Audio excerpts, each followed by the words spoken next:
నమస్తే, I'm Subhashini, advocate. So ఈరోజు మరో విషయంతోనే మనం ముందుకు రావడం జరిగింది.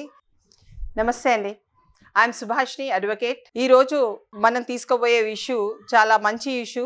ఆస్తి పంపకాలు చేసే ముందు తీసుకోవాల్సిన జాగ్రత్తల గురించి తెలుసుకోవాలి. తప్పకుండా ప్రతి ఒక్క సిటిజన్కి ఇది ఒక్క నాలెడ్జ్ ఉండాలి. ఎందుకంటే పక్కా నాలెడ్జ్ ఉండదు ఉంటే అనేక సమస్యల్ని ఎదుర్కొన్నప్పుడు ఆ సమస్యకు పరిష్కారం అన్నది డెఫినెట్గా దొరుకుతుంది. ఒకవేళ ఆస్తి కావాలి కానీ దాన్ని ఏ విధంగా పంచుకుందాము అని అనుకునేటప్పుడు అనేక సమస్యలు వస్తాయి. అన్నదమ్ముల నుంచి రావచ్చు, లేకుంటే పక్కింటి వాళ్ళు కూడా సమస్య క్రియేట్ చేయొచ్చు. అలా అని అక్కచెల్లెల నుంచి కూడా సమస్య రాదు అని చెప్పేసి కూడా ఎవరు ఎక్స్పెక్ట్ చేయొద్దు. ఎందుకంటే ఒక తండ్రికి ముగ్గురు పిల్లలు ఉన్నప్పుడు ముగ్గురు పిల్లలకు సమానంగా ఆస్తిలో భాగంగా ఉంటుంది. అప్పుడు ఆస్తి ఒకవేళ పెళ్ళిళ్ళు అనేది ముగ్గురు పిల్లలకు జరుగుతుంది. ఒక పాపకు చేసి పెళ్ళి, ఇంకో పాపకు చేయకుండా పెళ్ళి ఏమి ఉండదు. సో ముగ్గురు పిల్లలకు పెళ్ళి అవుతుంది కాబట్టి దాని మీద మనకు డౌట్ అనేది ఎక్కువ పెట్టుకోవద్దు. ముగ్గురు పిల్లలు సమానంగానే ఉంటారు. కానీ తండ్రి ఆస్తిపాస్తులలో భాగాన్ని పంచుకున్నప్పుడు ఏ విధంగా ఉంటుంది, తండ్రి చనిపోయిన తర్వాత ఆస్తిని పంచుకునేటప్పుడు ఏ విధంగా ఉంటుంది, ఒకవేళ తండ్రి ఉన్నప్పుడే ఆస్తిని పంచిస్తే ఏ విధంగా ఉంటుంది. సపోజ్ మనం తీసుకున్నట్టయితే ఎన్టీ రామారావు గారు బ్రతికున్నప్పుడే పిల్లలకు అందరికీ ఆస్తి పంపకాలు కొంత చేయడం జరిగింది. ఎవరి ఆస్తులలో వాళ్ళు ఉండొచ్చు అని చెప్పేసి. అదేవిధంగా పూర్వీకులు కూడా ఇంతకుముందు ఆస్తులు ఏ విధంగా ఉండాలి, ఎవరికి ఏ రాజ్యాన్ని ఇస్తే బాగుంటుంది, ఏ అన్నదమ్ములు ఏ రాజ్యాన్ని పరిపాలిస్తే బాగుంటుంది, ఎవరికి ఎంత సహకారం ఉంటుంది అని చెప్పేసి కూడా పూర్వము విభజించేవాళ్ళు నీట్గా.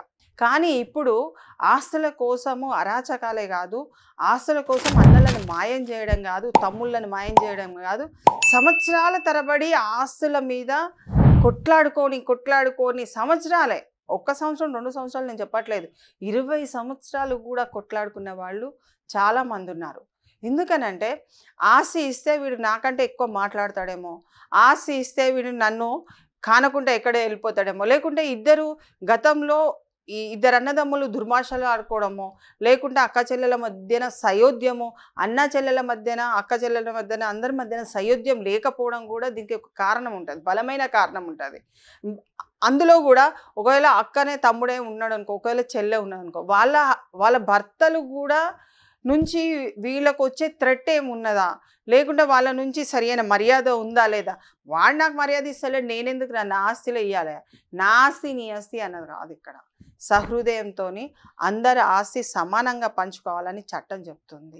ఆ చట్ట ప్రకారం మనం పంచుకునే పంపకంలో ఏ విధమైన జాగ్రత్తలు తీసుకుంటే మనకు మెండుగా మనం రేపు ఇన్ ఫ్యూచర్లో ప్రశాంతమైన వాతావరణంలో బతకచ్చు అనేది మనం ఆలోచించాలి ఎక్కువ శాతం. ఎందుకంటే ఆ టైటిల్ కరెక్ట్గా ఉందా లేదా, తాత నుంచి తండ్రికి వచ్చిన టైటిల్ కరెక్ట్గా ఉందా లేదా, ఎవరైనా 2-3 సార్లు అమ్ముకున్నారా, అలాంటి చాలా క్షుణ్ణమైన పరిశీలన ఉండాలి.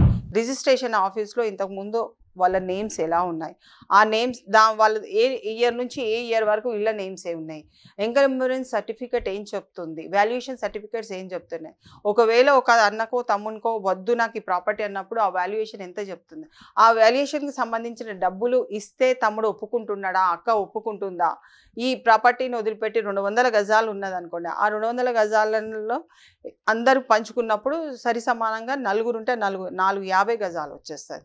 కానీ ఇక్కడ అన్న అమ్ముకోదలుచుకోవాలి, తమ్ముడు అమ్ముకోదలుచుకున్నాడు కాబట్టి తమ్ముంది 50 గజాలు తీసేస్తే వాల్యుయేషన్ ఎంత వస్తుంది.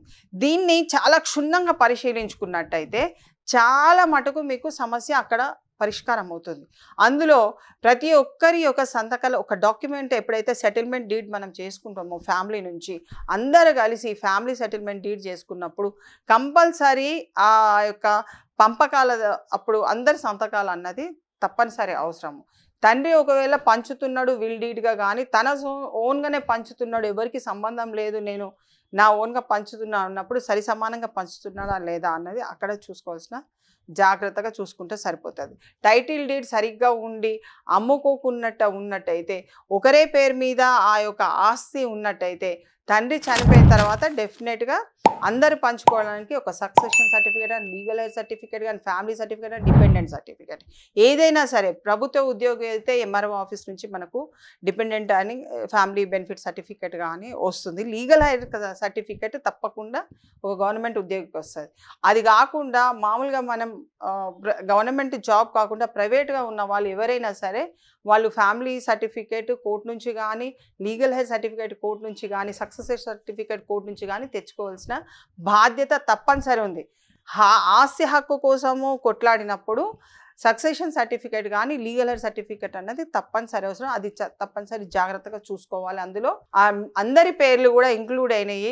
సమాచారంలో షెడ్యూల్ 1, షెడ్యూల్ 2 ప్రాపర్టీస్, ఎక్కువ ప్రాపర్టీస్ ఉంటే ఏ ప్రాపర్టీస్ ఎవరెవరు చెందుతుంది, ఎన్ని గజాలు, ఉత్తరము, తూర్పు, పడమర, ఈ 4 దిక్కుల వాటిపైన కూడా ఎక్కువ ఫోకసింగ్ చేసి 4 దిక్కులలో ఎవరెవరు ఉంటున్నారు, ఎంత జాగా కేటాయిస్తున్నారు, ఎవరికి ఎంత అన్నది క్షుణ్ణంగా పరిశీలించి ఒక మ్యాప్ వేసుకొని కనుక పెట్టుకున్నట్టయితే డెఫినెట్గా అది అంటే తీసుకోవాల్సిన జాగ్రత్తలలో ఇది ఒక అంశాన్ని మీరు తప్పకుండా యాడ్ చేసుకొని తీసుకోవాలి. ఎందుకంటే ఆస్తి పంపకాలలో అంటే చంపేసుకున్న వాళ్ళు కూడా ఉన్నారు, మర్డర్ చేసిన కేసెస్ ఉన్నాయి, క్రిమినల్ కేసెస్ చాలా జరిగినాయి, గల్లాటాలు చేసుకొని సింపుల్ కేసెస్ కూడా అంటే సింపుల్ క్రిమినల్ కేసెస్ జరిగినాయి. కాబట్టి సివిల్ సూట్కి దావాకి సంబంధించింది ఆస్తి పంపకాలు, కానీ కొట్టుకోవడము అవంతా కూడా క్రిమినల్ కేసుకి సంబంధించింది. కాబట్టి క్రిమినల్ కేసు రాదు అన్నది ఏం లేదు. కొట్టుకొని మర్డర్ చేయడానికి ట్రై చేసి అటెంప్ట్ మర్డర్ చేసిన క్రిమినల్ కేసెస్ అయితే.